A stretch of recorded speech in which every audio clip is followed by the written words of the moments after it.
All right, and we're going. Okay. What's going on, everybody? Welcome to Nebraska Football at the Voice of College Football. I am here with Chancellor Brewington. How you doing today, Chancellor? I'm great. I appreciate you for having me on. Of course, man. Just in case y'all haven't seen yet, get over to his YouTube channel, D&D on YouTube, Twitter at Chancellor Brew, and IG at C_Brew7. So that's going to be at the bottom. Y'all want to go check that out. Before you watch this video, go subscribe. Follow on Twitter. He's posting his updates there. So you'll be able to keep up with his uploads and stuff. So, all right. First thing we're going to do here is we're just going to get into a little bit of the Nebraska-Minnesota game for y'all, recap that, and then we'll get to what most people want to hear, the Nebraska-Colorado eventually. But I'm going to go through and go point by point, and we can just see what your thoughts are on everything. First and foremost, overarching thoughts on Nebraska, Minnesota from what you saw. From what I saw, I think there's a few takeaways. I think we should start with the offense. So if we start with the offense, okay, Jeff threw some picks. The first one he threw, I just thought, me personally, I just thought the game plan offensively was a little strange to me. Just because I understand Jeff can run the ball, I know he can, but first Big Ten opponent, Jeff's first game in the Big Ten. Me personally, I said this on my first video. I would have liked to see them just get Jeff going with some easy throws first. You know what I'm saying? Just because the quarterback position is all about rhythm. If you got rhythm as quarterback, it's easy to make completions. So I would have liked, just like Minnesota did with their first. I mean, their quarterback was it his first year starting, right? Yeah. And he Yeah. averaged So 5 yards of completion. exactly. So the same way they did.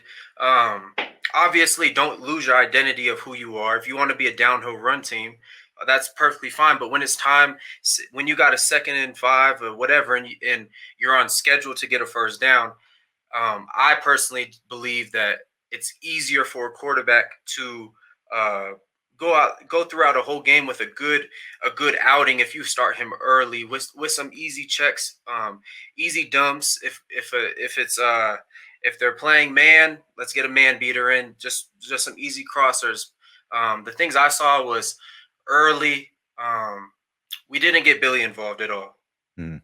We didn't get Billy involved, and he's a dynamic player. Very I think I think running Gabe was good. I just think with the QB run, sometimes it's a lot of power, sometimes it's a lot of counter.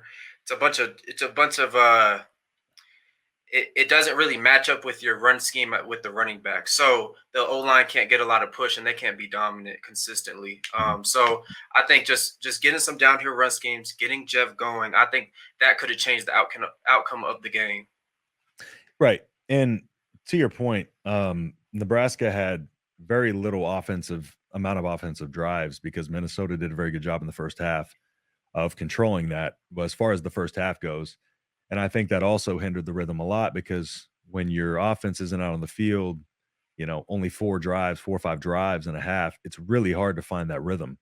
Um, and and kind of to your point, I was surprised at the lack of utilization of the running backs. I think Sims had 19 carries, Grant had It's way 9. I too think much. Irvin had less. Yeah, and that's another thing too is your take on the usage of the running backs and the punishment? Because my thing on it is I think the style of back that Colorado is going to struggle to face is a physical back like an Anthony Grant. And Gabe Irvin he's a big old boy too. We've seen the pictures of his growth this offseason. I think this is a definitely a get right game for Anthony Grant because I think people are being a little too hard on him for the fumble. Um, and Coach Rule even alluded to the fact that he feels super bad about it. So it's like it's one of those things that Rule's going to give him an opportunity to make up for it, and he wants to make up for it. So, what's your thoughts on the utilization of the run game and and how much would you like to see us use it more versus the pass? Um, I think there's just the game's gonna obviously everyone has a game plan going into a game. We think it's gonna go one way and it either goes that way or it doesn't. I think the game really dictates where your play calling should go. Obviously, you script the first 10 plays, and you might script the next drive too. So you're gonna see in that 10 plays what type of game is gonna be. Yep. Just like that. Obviously, we started off at the 1 yard line, so we didn't get to use our real first 10 plays. But that next drive, we saw what they were trying to get to. They was trying to get to the quarterback run, quarterback counter, quarterback power. But my only problem with that, and this is my personal thing, I know how quarterbacks are. I played with running quarterbacks. I played with Adrian, and the way Coach Frost used to scheme things was he would always take account of where his throwing shoulder was. Mm-hmm. So if we're running if we're running all this quarterback stuff, we're always going to run it to the sideline. Right. Get him outside. So he always has an option to go out. The stuff I saw a lot with Jeff was a lot of downhill stuff. A lot of things in between the tackle, and that's dangerous for quarterbacks. Jeff is a big dude. I've seen him in person. I met him. He's a cool dude, of course, but he a big dude. Yeah. Right? But those hits, 19 hits. Let's say he took 19 hits, not including the throwing stuff. Yep. That's a lot. So I think using Ramir Dollars in this game. Ramir Johnson. We call him Dollars. I assume. Yeah. So I think using Dollars this game would be amazing because he is one of our backs that press downhill runs so good, and he knows how to cut back. And I think against Colorado, it's really going to be a downhill game. I think it's going to be a downhill game. I think that's where Gabe comes in good. I think AG's gonna find a role. I think the way people are talking about AG is it's absurd because he just was 50 yards away from running for 1,000 yards last year, and that's hard to do. So the disrespect on AG is insane. I won't tolerate it. I know what type of back he is. It's just we just have to get people in rhythm, and whoever's hot that game, he got the hot hand. So if Gabe got the hot hand, let's go. If AG got the hot hand, let's go. Dallas making plays on special teams. I would really like to see him more involved in the run game. Not so much. I know they're trying to get him on some swing passes. I think run Dallas, let Dallas work because the same way Gabe hit that counter, that counter, a little 50-yard gain. Dallas can do the same thing. AG can do the same thing. So I think getting them involved, getting them going, see who has the hot hand early. I think that would be a big key to the Colorado game. Gotcha. Yeah, and that's actually interesting too, because you don't think about Ramir. He's probably 190 pounds. You think of him as more as a spread the field, open field, get in space type of guy. But you know better than anybody if he's good between the tackles. I mean, even small guys like that, they're hard to bring down because they can get super low. And if they got a low center of gravity, I mean, it doesn't matter. And especially with, I don't think Colorado's defensive line. We'll get more into that. I don't know how their size is, to be honest. But and to your point about Anthony Grant, let's just keep on this video, the comments. Let's try not to disparaging the players or coaches or anything like that. Let's kind of keep it cool and keep it light and football in the comments too. So, all right. Is there anything else that you wanted to touch on the offense or? I would just harp on getting Billy going. Yeah. And some of the ways to get him going can also help Jeff.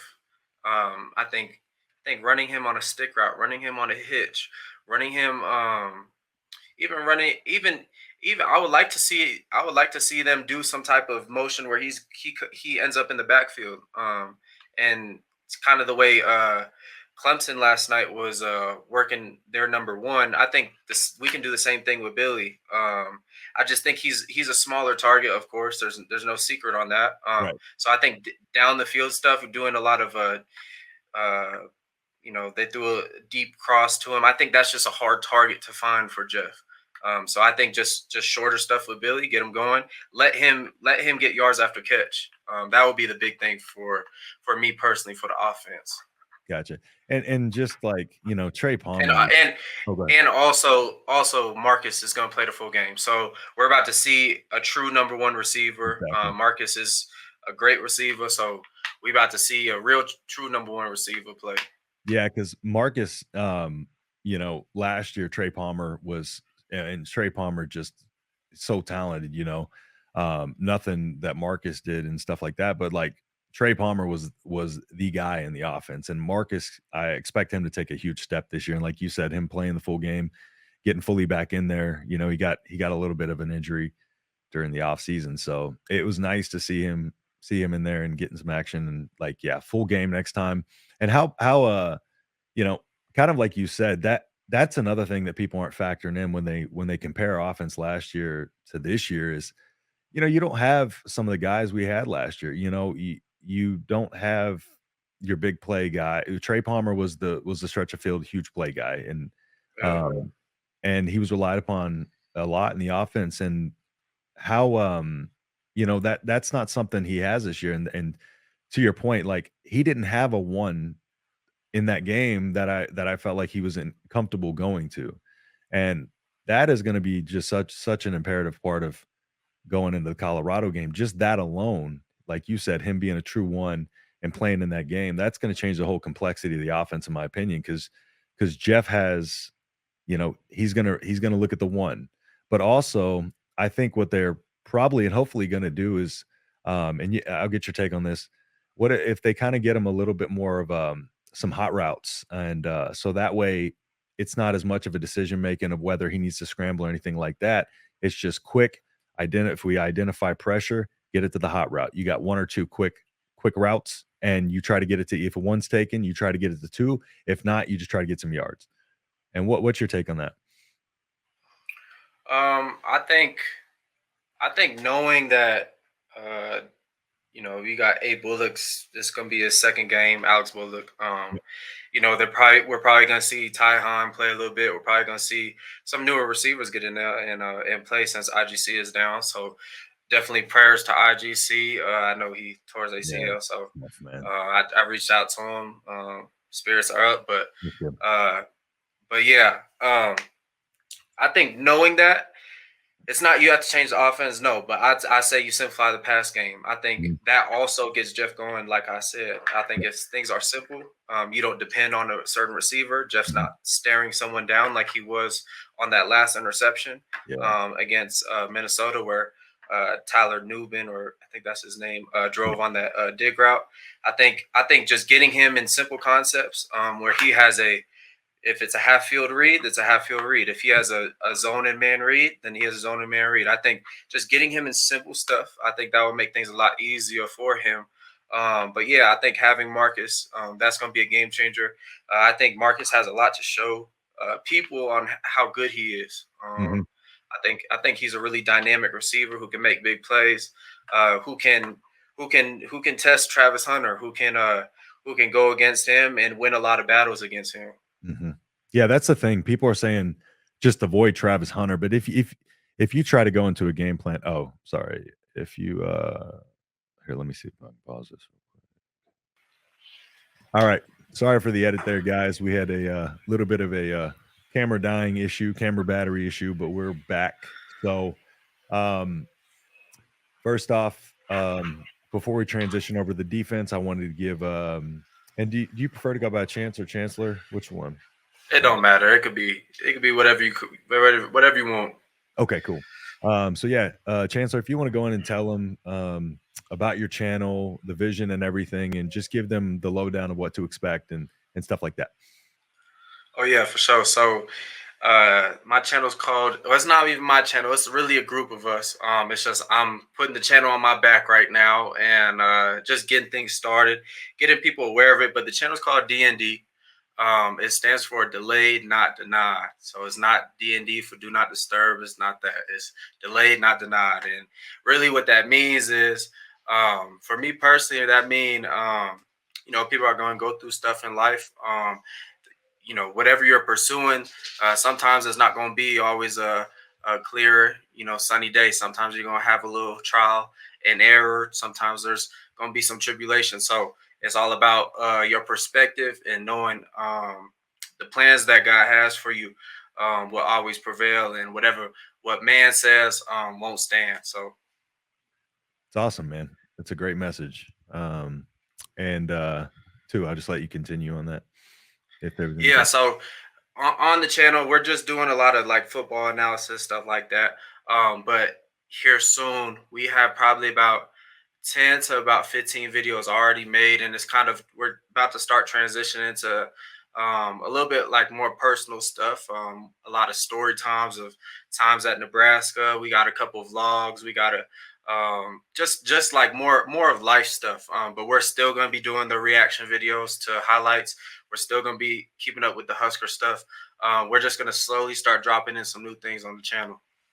Awesome. So there's a lot for Husker fans and everybody to like there then, because it's he's touching on everything across the college football world, doing reactions to certain things that people were saying, and recapping videos and breaking them down, and just kind of sounds like you're just kind of flowing with whatever you love to do in that moment, man, and that's the way to do it. So Exactly. was there anything else you want to add to that, or anywhere else where they can get you? If y'all look at the bottom of the screen right now, it's DND on YouTube. I also put the link in the description, and then Twitter at Chancellor Brew, and then Instagram at C_Brew7. Perfect. Yep. Y'all go add that, and just like that. And make sure before you watch any more of this video, again, he took the time to come on and do this. So make sure that you please go subscribe to that and go get at him on Twitter and Instagram. Again, he posts a lot of the uploads to Twitter, so y'all can keep track of them there. Subscribe and ring the bell so y'all can be notified of when he's going live, or I'm sorry, when he's posting a video. And then here, just a little bit. I didn't preface this before, but I'm Justin Adams. I'm the Nebraska postgame post here at the Voice of College Football. Y'all can follow me at _H-Town Husker. And join me live following every game. We'll recap the game, kind of have a conversation with everybody, and just flow with the live chat and stuff like that. So y'all join us after the game. So, all right, we'll get back into the football a little bit, and then we're going to go into Nebraska, Minnesota. We'll touch on the defense, and then we'll get to the game of the week that people want to hear about. So, takeaways from the defense, of course, defense played phenomenal. I do think we have some speed on defense, and I do think outside of just the couple of mistakes, but you got to understand when the defense is trying to hold that many times, they're bound to have a couple lapses here and there. It's just part of playing the game. But overall, the defense was just, stout, and one of the better defensive performance I've seen in a while. So what were your key takeaways on the defense and versus that Minnesota offense? So obviously there's some context to the Minnesota game. Going into that, we knew there was a new quarterback. We knew there was a new running back. Ibram before had broken every record at Minnesota. So, and they were who they were before that game. They were running inside zone, they were running outside zone, and they were running split zone, and it was all zone scheme. And we saw a little switch up. We saw a little gap scheme. We saw a little counter. We saw some different things from Minnesota. But the one thing that we did as Nebraska, we stopped the run. And what did we forced them to do? We forced them to throw the ball. And I think that played into our advantage. I think our DBs, Deshaun Singleton set the tone early, coming down in his run fits, and really was I think all the DBs, but I think Deshaun really set the tone early physicality wise. I think MC coming down on that screen. I think we're playing physical as a defense. So I don't think there's no question about our physicality. I think it's exciting to see the way the 3-3-5 is working. There's a lot of different things that they're doing. They're getting to all these different fronts, and it's hard to game plan for that as an offense. It's really hard to game plan when they're 3 down linemen, and then now they're the jack on Nebraska, they call it the jack. The jack is now lined up in the A gap, and he's now it's a 4-man pressure. Now he's on the outside and he's dropping out, and there's a Sam pressure. So there's a lot of different things they're doing. I really like the way they're putting Giff in the middle of the field. I think he's a really sure tackler. but also he's really rangy in space. We saw him really drive on that third that 3rd and 10 in the end zone. He almost had a pick there. Mhm. I Put it in the think, game, right? yep, right before they hit that post corner on Malcolm. But I think it's a very versatile defense. What I really like is how they're using Javen Wright, my Mhm. dog Buddha. He's part of D&D as well, but um, not just because he's my cousin, but I really like the way they're using him. I really think him being a 6'5" backer that played DB his whole life, I think using him in the near future and put him in different packages, I think that would be key for them. I think also the way Luke is playing, Luke is a veteran, Mhm. and the way John Bullock is playing, I think John had a really sound game. I think who else? Just got to touch on all my dogs real Oh, quick. for sure. I think Q's playing sound football. I think he's gonna have a good little matchup this weekend. Him and MC. And then of course Omar Brown. Yep. He had a great game. He did. The way he drove, the way he's playing, the way they're able to use him, because he's really a corner at heart. Yep. He's played a lot of football at University of Northern Iowa. So him coming in, having a corner background, now matching him up at safety. We saw him put 88 Minnesota's tight end on his butt Yep. during the Yep. game. So he's playing physical, but he's also locking up a man. Got himself a pick. The Minnesota native got himself a pick at Yep. Minnesota. Let's So go. Yeah. I think that was awesome. But also touching on the front, I think obviously we know Ty's going to be out for the first half Yep. of the Colorado game. We know that, but I think that gives the opportunity to for other guys to get some game reps. I think Kai coming in. I think AJ Rollins might play a role this week. Um, I think Nash will have a big game. I Yep. think Nash will have a big game. I don't think they've seen a guy that big and that strong moving like that. And then when Ty gets in the second half, I think they're gonna have a rude awakening because uh, he's gonna be pissed off, and we Yep. know when Ty's pissed off, there's gonna be some havoc wreaked. You know what I'm saying? Yep. So I think the defense is looking great. Yeah, kind of back into what you were saying, just overall in the defense, and you were talking about kind of some of the specifics. You just ran through the players. One thing too, I wanted to ask, just so people are tracking with the Rover and the Jack. Can you kind of explain those to people so they're kind of aware of what those two positions are? Yeah. So in the 3-3-5, there's all different personnel. I would say position names that are unique to their team specific. I've heard the Jack also be called an axe. I've heard the axe be the what do we called it, like the Husker, or it can be whatever you call it, but Yeah. essentially you have 3 down linemen and 3-3-5, right? Mhm. 3 down linemen. Then there would be 3 other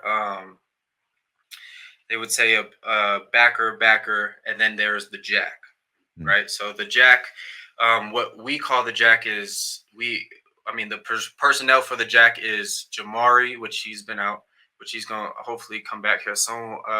Jamari, Chief, and Sherm. Yep. Sherm. So, and then obviously then there would leave 5 DBs. So as our corner spots right now, we got MC and Q. So 1 and 2 corner. I think we're using Q as more of a boundary guy. And then we got MC to the field. And then we have Deshaun and Omar as our safeties. Yep. And then as our true nickel position, we have Giff, and what's interesting, they're playing him in the post, so he's playing a lot of middle field stuff. I mentioned in my first video, we started the game off in Tampa, so Giff was actually the Tampa runner in the middle of the field, opening up to the strong side of the field. So it was just interesting to see the dynamic, because usually last year we were kind of in a 3-4 look where Giff was technically the true Sam, the true nickel. him and Javen right there. Now we're having a 3-3-5 look where we can have the overhang come and blitz. Like I said, sometimes blitzing A gap, sometimes blitzing off the edge, sometimes he's dropping into coverage too. I think they're going to get to that a lot. So it's just going to be awesome to see the way they do that. I think it's really a fun defense to be in, but also to watch too, because they're getting to so many fronts, so many different ways to get to things, and they're really able to let guys free. It doesn't seem like there's a lot of rigidness that they're playing with. Yeah, it seems like they're playing very loose. And to your point earlier, I just with the physicality, I feel like we're getting a lot of hats to the ball. They're getting swarmed whenever we get a guy stood up. I see every hat swarming to the ball, even in the backfield. It led to a couple of over pursuits where Kalikamakis was able to roll out and kind of create some space. However, they were getting hats to the ball and into the backfield, and they did make him run for his life a couple of times. And to your point, when Ty comes back, because not having him was big in the second half. When Ty comes back, that's going to be a big adjustment that Colorado is going to have to make at halftime for him too. So, and the DBs coming into this season, the DBs were my favorite position group, just because there's so much talent there. I love our DBs, so I'm not too concerned about Colorado's passing attack too terribly much, because I believe those guys are skilled enough to keep stuff in front of them. And I just, again, I'm not with the notion of trying to avoid Travis Hunter on offense, and then I'm not avoiding him on that side of the ball either, because I think we got the talent to kind of get to him. So if we need to lock up somebody in man on him, I feel like they might try to do that. I don't think it's going to be one of those things where they're shying away from that or trying to just completely throw the whole defensive game plan towards him. He's going to be a big part of it, of course, but so yeah, just on that point too, the pass rush did look a little better, and so your thoughts on the pass rush are kind of like too, like getting these young guys reps. You alluded to Billy Kemp earlier. Billy Kemp, Emmett Johnson's another one.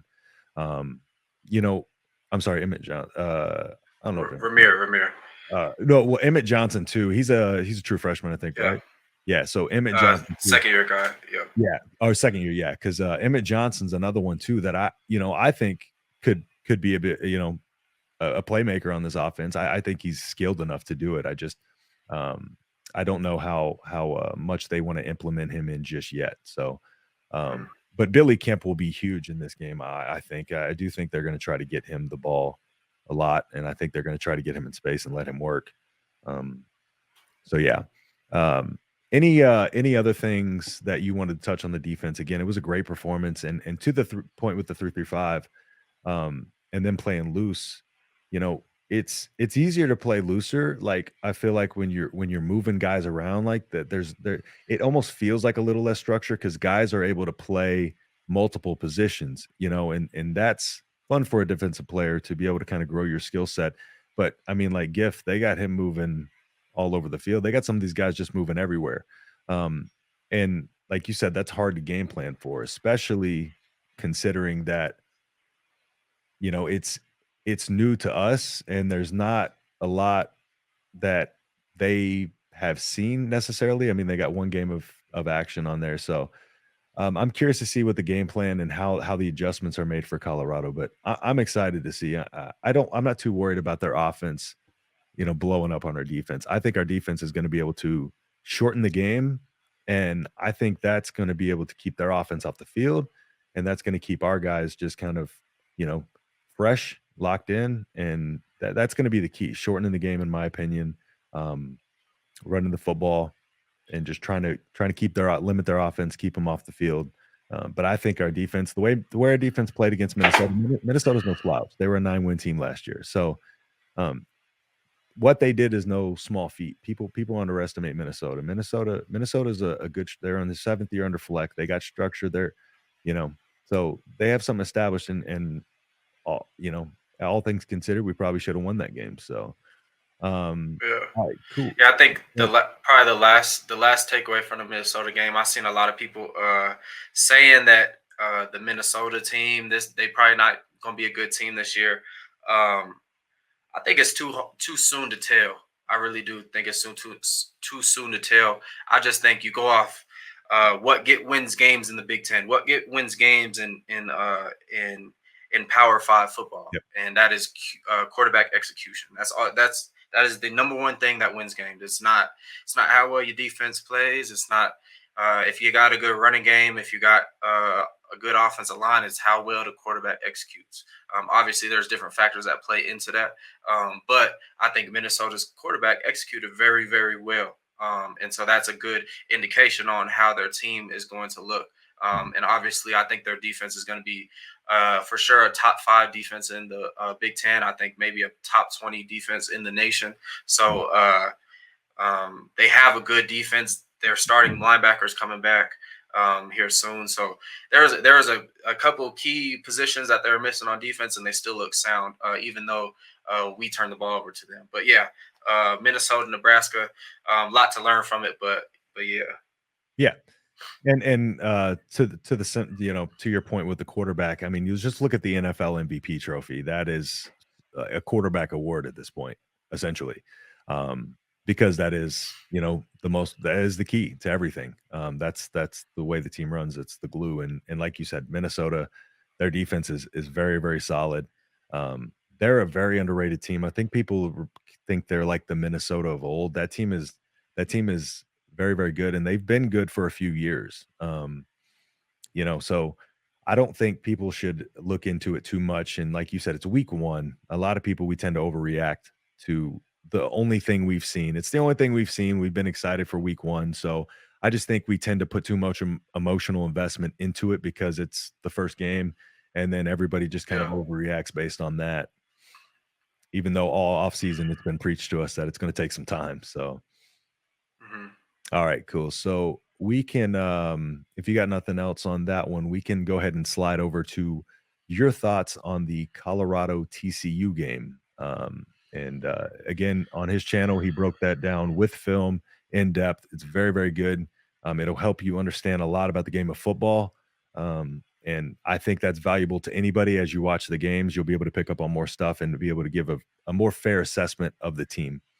Yeah, go ahead into what you thought.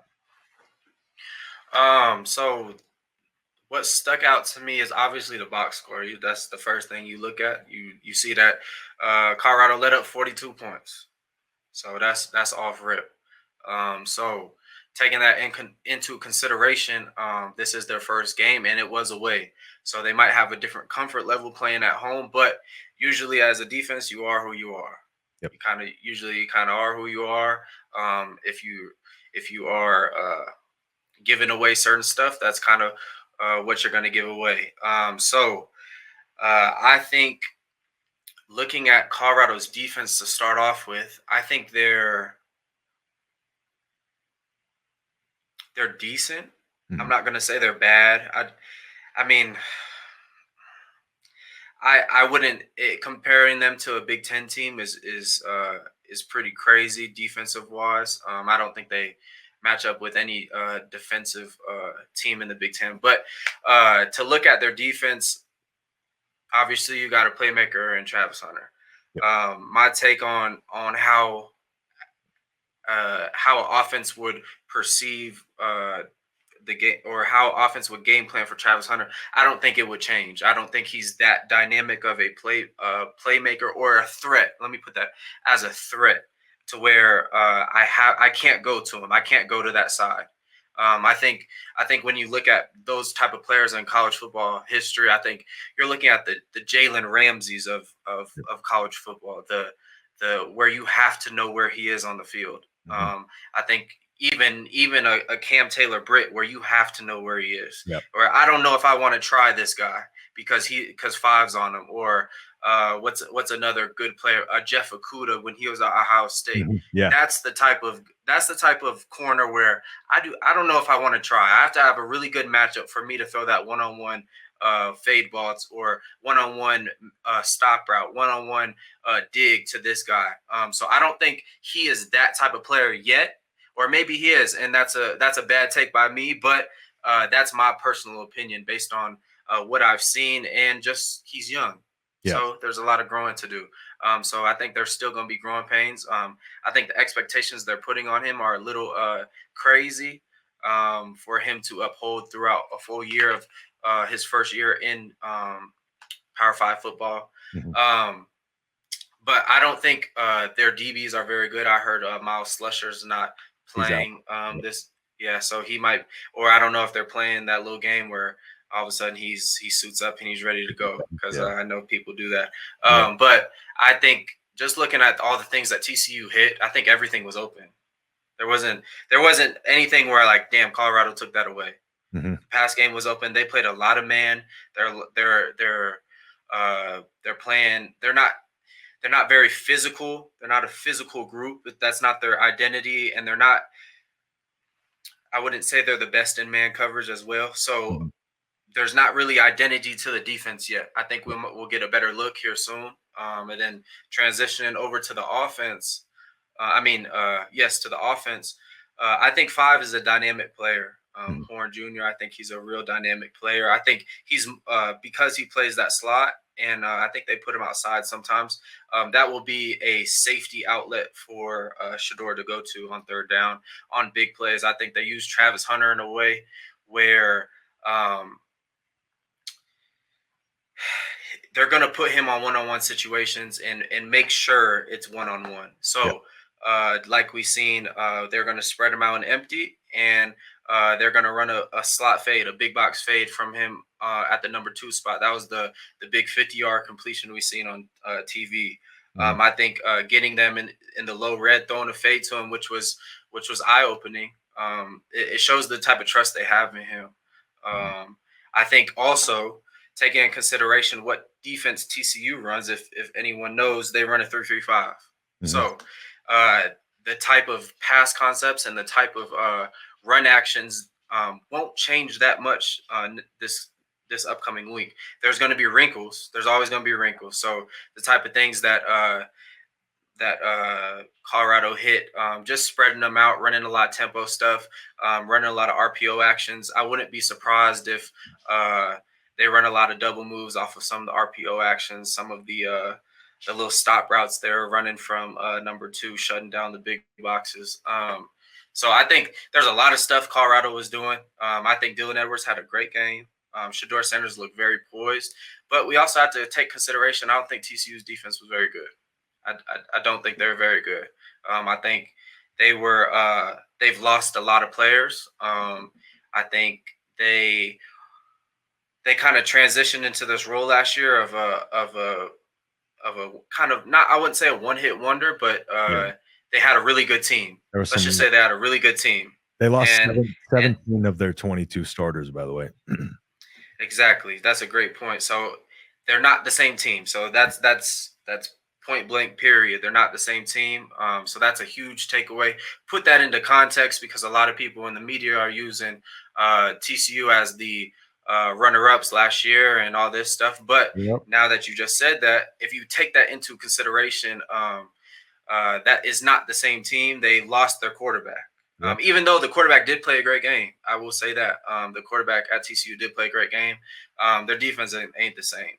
Yep. So I think our defense is uh, miles ahead of TCU's. So it's just going to be about who's more disciplined, because they are playmakers. There are playmakers with speed. So how do you combat speed? Be disciplined in your drops. Be disciplined with your landmarks. Be disciplined in your keys. Be disciplined in everything you can do. And when it's time to make a tackle, make sure we're pursuing to the ball. We're vice and stuff. We're using sideline as our help, and we're wrapping up and we're getting guys to the ground. Yeah. And, a little bit more to your point about the TCU roster turnover and how that's being framed. It's one of the reasons I think week 1 was a perfect storm for Colorado. They broke out the white unis, playing on Fox Big Noon kickoff, on the road at the defending national championship runner-up. But, even TCU last year, I remember K-State being up on them by 3 or 4 scores. Adrian Martinez, I think, was out early in that Yeah, he game. was. Then they lost their backup, and then TCU came back and won that game. So there were a lot of it wasn't an easy road for TCU. It wasn't like they're blowing teams out on the way there. The Michigan game, I just think Michigan got off to a slow start in that playoff game and then just didn't have enough Yeah. time to come back. And then you know, A lot of turnovers though. yeah. And then There's a especially lot of early on, turnovers. yeah. And Yeah. 65-7 in the national championship game. So, you know, and including that roster turnover and stuff like that, I just think TCU needs more time to get that team back just because last year, you know, and they lost Quentin Johnson, Kendre Miller, like Yep. those are that was their offense. That was most of their Mhm. offense. You know, QJ ended up being a second round pick, first round graded type of guy. Kendre Miller, you know, was a second round graded guy. So um, they lost a lot of guys, and so, but I think that played into the storyline perfectly. You know, Prime's first game and stuff like that. His son, Travis Hunter, all of that, and I think that was the perfect storm of why it's gotten so kind of hyped up in a way. And Yeah. like you said, I just think TCU when they got gashed for over 7 yards per carry, over 240 yards rushing, but I think TCU insisted on passing the ball. Um, and I think late in that game, if they maybe would have run the ball, because it looked like their D line, their interior D line was a little bit fatigued there at the end. Also, they're going to be playing back in Colorado at altitude. So, you know, if we can get to them, if TCU can get to them there, we can probably get to them at altitude and kind of wear that defense down in a battle of attrition. I think that was to your point about playing a Big Ten team. It's just different because, you know, they're gonna Big Ten football is an established brand of a certain way that works, and a lot of teams that try the spread stuff and you know, the Big 12 style of teams, it's hard for them to adjust to bigger, stronger, more physical guys a lot of the time. So 100%. I think just looking at Minnesota's defense and then transitioning over to what Colorado's defense looks like, I think it's night and day. I think it's really night and day. Even just looking at pure numbers, yeah, just looking at height and weight, starting off there. Don't even look at stats or names. Just starting off height and weight.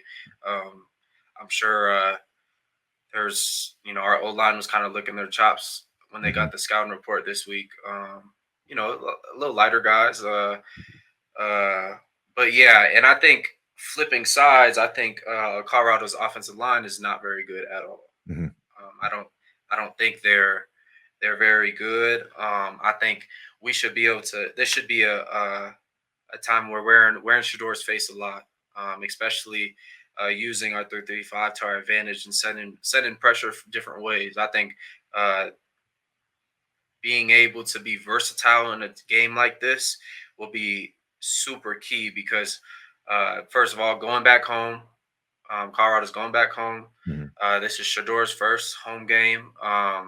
Just came off a huge game where TCU didn't give him a lot of looks. You know, mhm. kind of were who they were. Line up 3-3-5. If my three guys get home, they get home. You know, so I think being versatile this game, and I expect a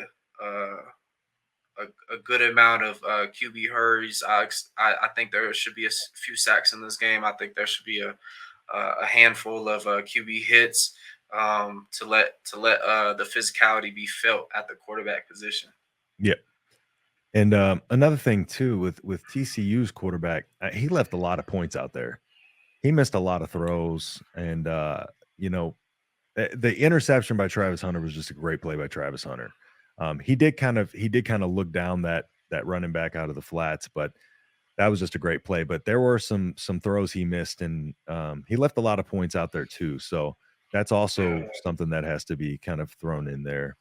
Um, and two, Travis Hunter playing both sides of the ball, like as an athlete, you know, you're kind of we kind of know that the body can only take so much and it needs recovery. And there's a big risk to a guy playing both sides of the ball.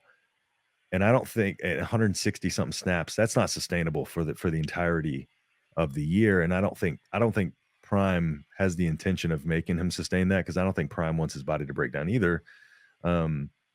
What is your takeaway on that, and what do you think is the best utilization for Travis Hunter from their side? That's a great question because, like we talked about earlier, football is about rhythm at positions. So you don't want to, especially at DB, you don't want a guy sitting two drives Yep. or a drive here and a drive here, and then all of a sudden your backup who's coming in doesn't really get a good feel for the game, and all of a sudden he's pressed in a man situation on third down and they take a shot on him. And it's kind of bombs over Baghdad, and you got to trust your guy, and he's only been in for 2 plays, and it's 2 minutes left in the third quarter. Yeah. You know what I'm saying? So there's a it's a fine line between, oh, my guy is a well versed athlete and he can play multiple positions, and then there's also what's best for my team, because I know I mean, the film doesn't lie. There was a situation when TCU ran a mesh concept and Travis Hunter was caught in man, and it looked like he was just dog tired and he was playing about 10 yards off, and there was a little cross route, and it was his man who caught it, and he ended up scoring. And it didn't look like Travis wanted to fight through the traffic to possibly impact the play. It put Shiloh Sanders in a position where he had to come off his man and try to make a tackle, and he missed it. Looked like he let it up, but really it was Travis's man. Not to say he had a bad game by no means, but those type of little plays when you're playing I would say a better opponent. I think we're a better opponent than TCU. I don't think you can give up those type of plays. I think this game is going to be a one-score, 3-point game, a one-score going into fourth quarter game. So you can't give up those plays. If you're tired on the field, I'm sorry, but one of our running backs might run you over.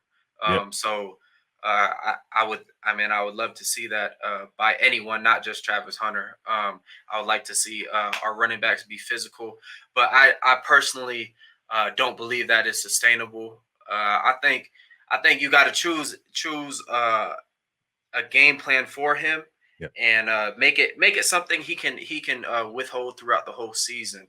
Because if you look at an average game, okay, let's say the Nebraska Minnesota game, defense probably played 70 snaps. I think an average college football game is about 75 to 80 snaps. If you get into 90 snaps, you played a long game, and he played what was it, 116 or 146 or 100. It was either 140 something or 160 something. I think it was 160. Yes. Something. Okay, so he played that many amount of snaps. That's for some guys, that's 3 games worth. That's crazy. Yeah. And that was a real fourth quarter game where it wasn't like the starters were out at the end of the game. You know what I'm saying? So and that's what just because of their and just because their defense, I don't foresee them having a bunch of blowout games. I mean, it's the Pack. They're in the Pack, so it could be a little different. But just because, and the Pack is a throw heavy team, and I don't think they're very good in the passing game. But yeah, I don't think that's sustainable. I think especially knowing that as an offense, knowing that he's playing X amount of snaps, I'm sending a lot of motions. I'm getting him tired. I'm running a lot of crossing concepts. I'm making him run across the field. I'm making him tackle. We got to use that. If we're running plays into the boundary and we have Travis Hunter down in the boundary, I want to run to his side. And guess what? That receiver over there, don't block the corner. Go block the safety, because I want 12 to come make a play. Let's make him make plays. We're gonna make him make plays the whole game. So I think that I just thought of that right now.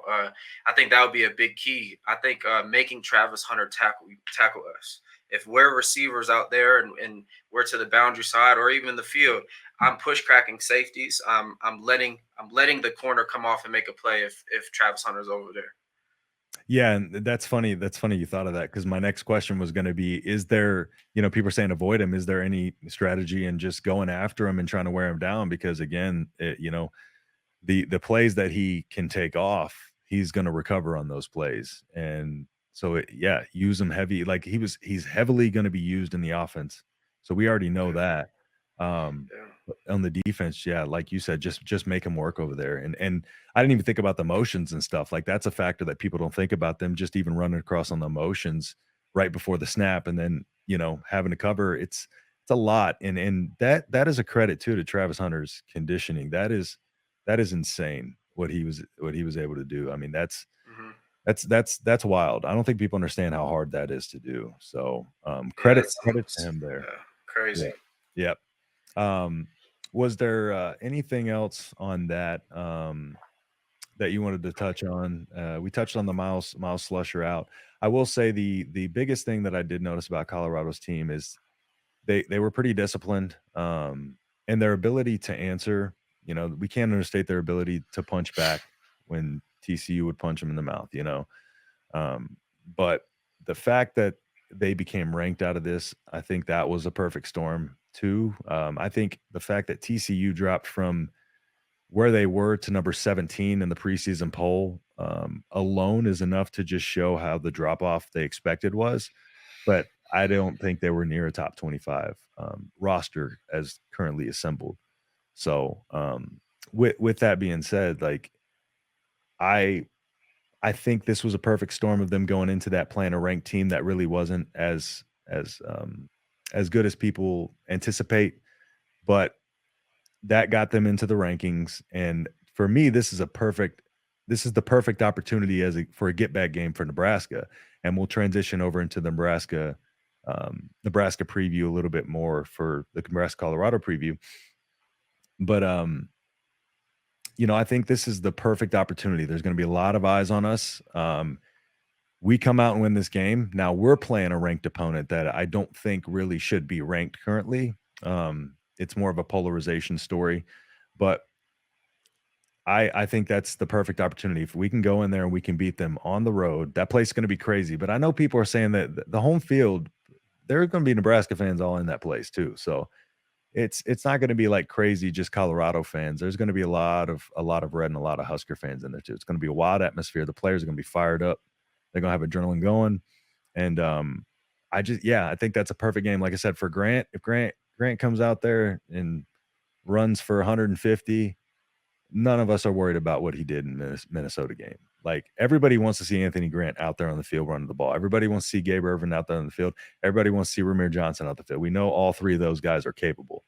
Um, I think this is a big opportunity for the team and specific players to even kind of just get right and get that confidence back and kind of get out of their mind about maybe some mistakes that they have been making and stuff like that. What's your take on that? I think it's a big game just for, like you said, confidence. We talk about confidence as an athlete.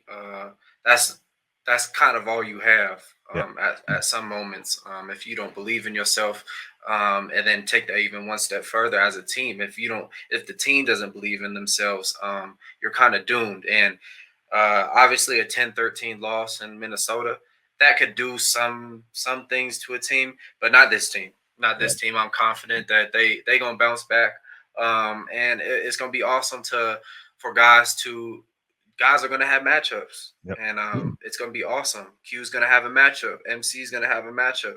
Uh, the DBs are gonna get tested this week, and we're gonna see the things that I already know about them. We're gonna see the results on the field on Saturday, but also I think as a coaching staff, they're gonna grow a lot too. You think about being in a close game and seeing the operation and some kind of there's a couple breakdowns of substitution. There's a couple questionable calls late in the game. There's a bunch of little things that are going to get cleaned up, and it's awesome to see the transition from game one to game two to game three, especially with the new staff. It's only going to be an uphill trend. So it's going to be awesome to see. Uh, I I like what you said about the running backs. I think they should get the ball. I think they should get Jeff going. I'm really curious to see how they use Jeff. Yeah. That's kind of my number one question mark. Or is it, I've seen stuff where it's if you have to run Jeff X amount of times to win the game, do it. Um, I personally don't believe in that. I think I don't. We got to use Jeff for the rest of the season. Yeah, exactly. Um, I don't think any quarterback unless you go to Navy or Army, should be running the ball 19 times a game. When there are playmakers that the ball hasn't gotten their hands to see what they can do. Yep. So I think Billy Kemp is going to be a factor in this game. Yep. I think he's going to be a big factor. I think we're going to see a lot of Marcus Washington. I think we're going to see. I think our tight ends are going to get a little bit more involved in the pass game. I think they did a solid job blocking this past weekend. But I believe Nebraska will get it done. I do truly believe that. Not even from a bias standpoint. I just see the tape. There's things glaring on tape, and I just don't think they've been exposed yet on both sides. So it's really who can clean it up the fastest. So whoever can practice the hardest this week, prepare not only from the player's standpoint but from the coach's standpoint. Because the best game plan and the one who executes it the best is going to win the game. Yeah, and to your point about Jeff Sims and just the team overall, right? A game like that against Minnesota, I feel like a game like that, it's one of those iron sharpens iron, the old saying, one of those tough on the road opening games against Minnesota. You learn a lot more from a game like that than coming out and beating, you know, a Northern Illinois team 38-0, where you're playing your starters a half and they're off the field. Getting tested like that by a pretty good team is going to help them a ton. And Jeff Sims, he played at Georgia Tech where, they run the ball a ton. And for him, I think he needs those reps. If we just keep running him, he's not going to further develop the passing game and the skill refinement. So I think all that's necessary, because the mistakes he makes, like the mistakes he made in the Minnesota game, he's going to learn from those, right? Like Rule said today, he said the great ones, they fire back, they come back from this. I don't remember the exact quote, but he said the great ones, they recover and they rebound. So I think Jeff is I think he's confident, and I don't think he's worried going into this week about anything. And I think he's just going to get out there and play loose and free.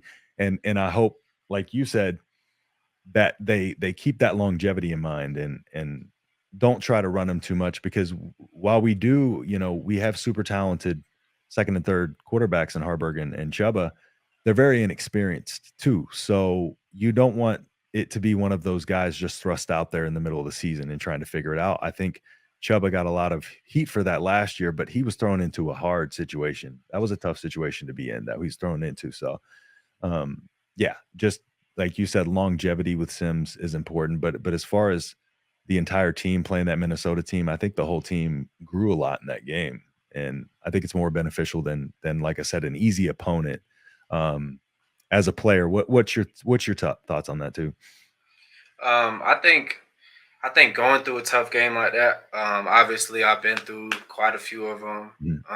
But I think it's really that Tuesday practice that sets the tone. Yep. And I think today's Tuesday, right? Yeah. So yeah, I think it so is. yeah. So however hard they went today is going to dictate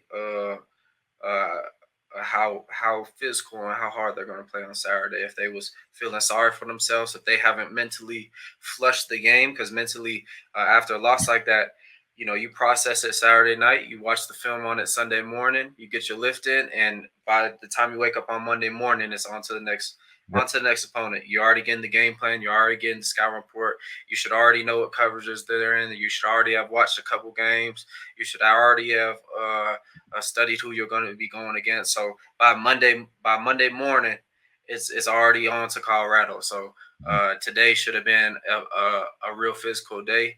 I'm sure Wednesday they're going to scale it back a little bit, real fine tune some things, especially on defense, get their game plan right. Thursday they're gonna take things back even more. More of a mental day. Speed things back up on Friday. Get the mind going a little faster with the body. Body going faster. Saturday, it's time to go. Yep. Yeah, and I don't think a lot of people take that into account. A lot of people who maybe have not have played football um, at any level and stuff like that, the importance of these practices, and it's almost like I feel like people think that the team that we see on week one is the team, and we're just going to have to coach like strategy to make that team better. But I mean, they are working this stuff hard in practice every single day. Ball security, all of that stuff is being taken into account and worked on. All of the things that they learned from the Minnesota game. While yes, it's bad that we lost in the manner we did. Well, if you look at the box score, we were basically identical in total yards, time of possession, and everything. The only difference was turnovers, and those can be fixed with good practices and just kind of like watching the film. Jeff Sims, I'm sure, has gone over the film of those mistakes he's made 100 times, and they're going to learn from it, and they're going to move forward. And I think that is going to set us up for the Colorado game much better. And I do think Rule is the type of guy that will have them have their minds right and have them kind of fired up and ready to go. Chancellor, was there anything else, that you wanted to touch on specific to that? And then I have a couple more notes here of stuff that I can bounce off you as well going into it. But just overall, definitely not going to ask for prediction or anything like that. But overarching thoughts and anything that you haven't talked about yet that you want to, and then also just know here we're talking about the general overview, the high level overview. For the more specific stuff, again, he's broken down the film very in depth, so you can get a further in detail explanation of kind of what he's gone into and how he's formulated these thoughts and stuff like that. So getting a lot to learn over there. So, but yeah, we'll continue here, and go ahead if you have anything else. We'll just start with that. Yeah, I would just say not to let this game turn into a shootout. How you do that? You contain, you tackle, you keep the quarterback inside the pocket, and you when it's time to take away, it's his first read, take it away, because a lot of times in the game we saw when Shador's first read wasn't there, he took a lot of sacks. He wasn't going through his full progression. I'm not sure if that was something he was able to do at Jackson State, where his first read was always there. But he is a great quarterback, so I know he'll make an adjustment. But as a defense, I think taking away his first option, recognizing first that a lot of stuff that they hit on, those same concepts are going to be in for this next weekend. They're going to motion to it. They're going to get to it different ways, but the same essence of the concept is going to be there. Maybe a wrinkle here, maybe a wrinkle here. If it was originally 3x1, they might start off in 2x2 and motion it to get to 3x1. So just little stuff like that. But I think as a defense, they're probably licking their chops. I know they are. They're licking their chops. They're ready. There should be no fear going into the game. We're not playing the 85 Bears this weekend. You know what I'm saying? Like we're not playing the 97 Nebraska team. We're not playing the 2004 Miami Hurricanes. So we're okay. Nobody should panic. I know if you turn on your TV and turn on ESPN, all you're seeing is Deion and Colorado. But just look at the film. The film does not lie. I'm not saying they're a bad team, but there are things that they're not good at. And every team has that in the beginning of the year. That's why we're playing them at the beginning of the year. We have things we're not good at, and that's something that we need to fix this week. And I'm sure Colorado is working on fixing their issues too. Exactly. And right after that game, to your point, I just committed to myself that I can't. If we were playing Colorado the next day, I would have had no problem with them winning that game. But as soon as that game went final, I was like, I can't watch any of the shows this week because there's a lot of Nebraska people like to kick Nebraska when they're down. I do know that. And then Prime, of course, it's a great story. So people gravitate to that. But I do think it's good for college football. There's going to be a lot of casual fans that haven't watched in the past that are going to be watching and stuff like that. One question too about atmosphere as a former player, how much does the if it affects you negatively at all, how negatively does the impact of an opposing team's crowd? How much does that really affect y'all? I say it depends on the player. Mhm. It's tough. I know there's a lot of methods to it. You can embrace it. You can use it. But me specifically, with where some rowdy games we got in last year, I'm trying to think. Rutgers was a loud one.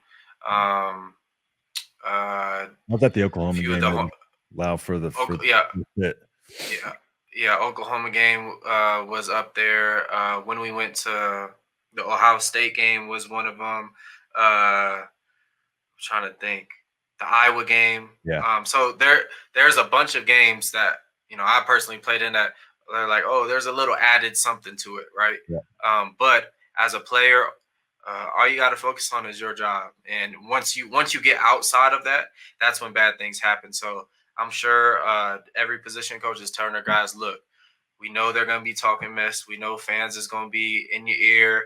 We know, they might be chirping on the sidelines. There might be alumni chirping. There might be some famous people that you see during the game on the sideline. You might make a play, and all of a sudden you look up and you see your favorite rapper or something at the yeah, game. So I think everyone should be prepared for that. I think I'm sure they already talked about it as the game is getting closer. But it's really just focusing on your job. If everyone does their 111th, that's the football term, your 111th. If everyone does their 111th, and focuses on the play at hand. A lot of times we look and as now looking at as a fan, you want to say, well, they could have done this. They have to have a successful drive. No, as a player, you have to have a successful play. That yeah, your job during that play needs to be successful. yeah, You're never going to look at a game and examine it from even a drive or a quarter or 2 quarters or 3 quarters or 4 quarters. It's one play at a time, and I'm sure my dogs know that. But it's going to be interesting to see how Colorado responds. I'm sure yeah, TCU was a good game, a wild game, but it's going to be a real battle test for both teams. yeah, yeah. And to your point earlier about the preparation is when you prepare and when you're going into the game prepared, it's much easier to do your job. That's the whole point of the conditioning and stuff like that, because you're doing less thinking and you're doing more reacting to what you're being taught to do instinctively as a football player. And that's where players kind of that's when players start to make plays, is when they're just reacting to what's happening as opposed to just thinking about everything that's going on around them. So that's a very good point there. Yeah, 100%. That comes with film study. That comes with detailed walkthroughs. That comes with details in your practicing. That comes with detailed meetings, detailed conversations about the game plan. Yep. If I tell you 2 + 2 = 4, and I tell you that every day of the week, and you don't know the you don't know the math equation, Yep. how to find that, and I tell you 2 + 2 = 4 by Sunday or by Saturday, you don't even got to think. You already know 2 + 2 = 4. So that's the way you got to think about it. If they line up in 3 by 1 and you got to check, you got to know that check, and now it's time to play ball. There's no more thinking after that. You make the call, you're in the coverage, you call the play, and now it's time to play. There's no more thinking. It's 100% 110 to the ball, 110 on your assignment. Yeah, it's just like life in general. There's the destination, of course, but you're trying to simplify the journey as much as possible and ease the journey as much as possible. Um, and it all comes in preparation, and so that's a very very good point, very good insight there. So anything else that you wanted to touch on over anything that we went over today before we kind of wrap it up? Nah, I think it's gonna be a good game. I don't think it's gonna be what people are saying. I think this will put Nebraska on the map, and I think it will be good for the university to get a big time win under the belt. I think it would be awesome for Coach Rule and his staff to be under a pressure situation. We know pressure it bursts pipes or it make diamonds. You know what I'm Yep. saying? So I think the tale of time is going to tell. I think ultimately, like I said, Colorado's defense has a lot of issues. I think if we attack those issues, we'll be fine. I think we shouldn't shy away from Travis Hunter. I think we should find a way to go at him in the run game, put him in put him in a compromisable position. I say as a defense, I say just be sound and be disciplined to your keys, knowing that they're going to pop plays. There's going to be an explosive play here and then. Don't get rattled. Don't feed into the crowd. Be poised and be disciplined in the game plan. And I think we'll be all right. I think we're going to learn a lot from this game, regardless of the outcome. And I just think overall, it's just going to be awesome to see a lot of people talking about Nebraska after this game in a different light. Yeah, because I'm with you. Just looking over the rosters, like Nebraska has the talent advantage, and it's not remotely close overall, just from top to bottom roster.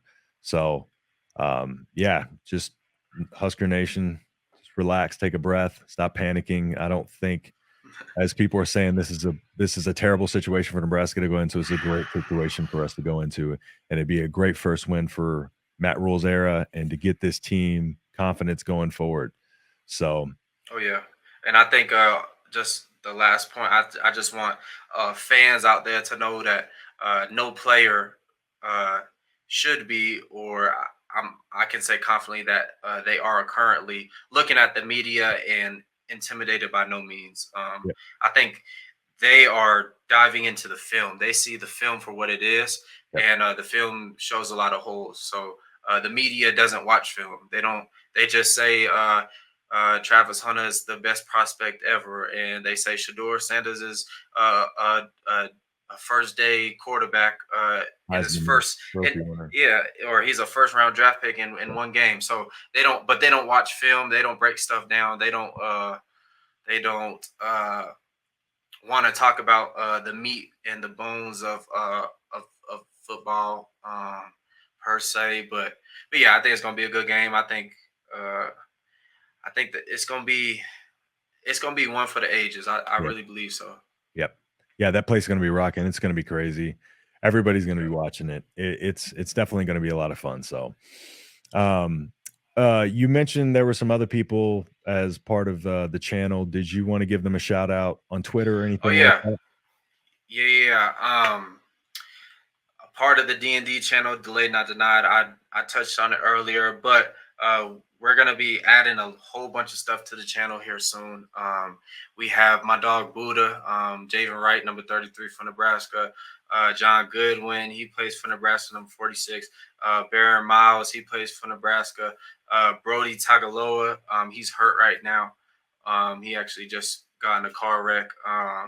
But he's on the channel, and our kind of our family friend Naja is on the channel as well. So we have a female perspective. We're about to it's about to blow up, and we're about to change it into a whole different vibe. But y'all should definitely tune in. Y'all should definitely watch. Y'all should definitely tell a friend to tell a friend. That's what I've been saying. Just tell a friend to tell a friend. Yep. Yep. And keep sharing it. Keep sharing everything on Twitter. Like I said, he's very active on there with posts and stuff. And I'll get everybody's socials that you mentioned and put them in the description, so y'all can go follow them there as well, because I'm sure they're going to be posting a lot about it too as it grows. So everybody go like and subscribe to the D&D channel, and also to him on Twitter. I'll put that back up for y'all to see there at the bottom, scrolling across. And then as far as I go, um, follow me at the H-Town Husker. I'm the Nebraska postgame host. We'll be here live immediately following the game every Saturday. Might try to get Chancellor in here if he ever has any time for y'all and stuff like that. So, yeah, stay tuned to his channel. And I appreciate you taking the time to come on here, man. And I'm sure Husker Nation appreciates your thoughts, and they're going to be very interested to hear. And hopefully it'll quell a lot of concerns going into the week. So No, for sure. I appreciate you having me on. Yeah, so make sure you follow him on Twitter, follow his YouTube, all that stuff. And if you find yourself at the D&D channel, subscribe, and also let us know that you came from here.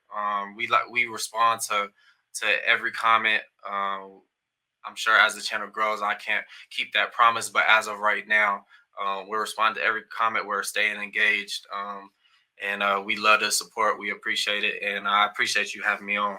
of course, man. Anytime. You're welcome anytime. So yeah, with that being said, there's going to be a link to his Chancellor socials, the channel over there as well, along with the main Voice of College Football channel. Join over there. Mark Rogers, he's live streaming constantly. There's 18 channels for specific teams. One of them is live streaming at all times. There's a call-in show, after dark call-in show where fans can call in, anybody can call in and get their thoughts out. So yeah, appreciate y'all stopping in, appreciate y'all tuning in, appreciate Chancellor for the time, and we're gonna wrap it up. So I will see y'all at the post game. All right, later.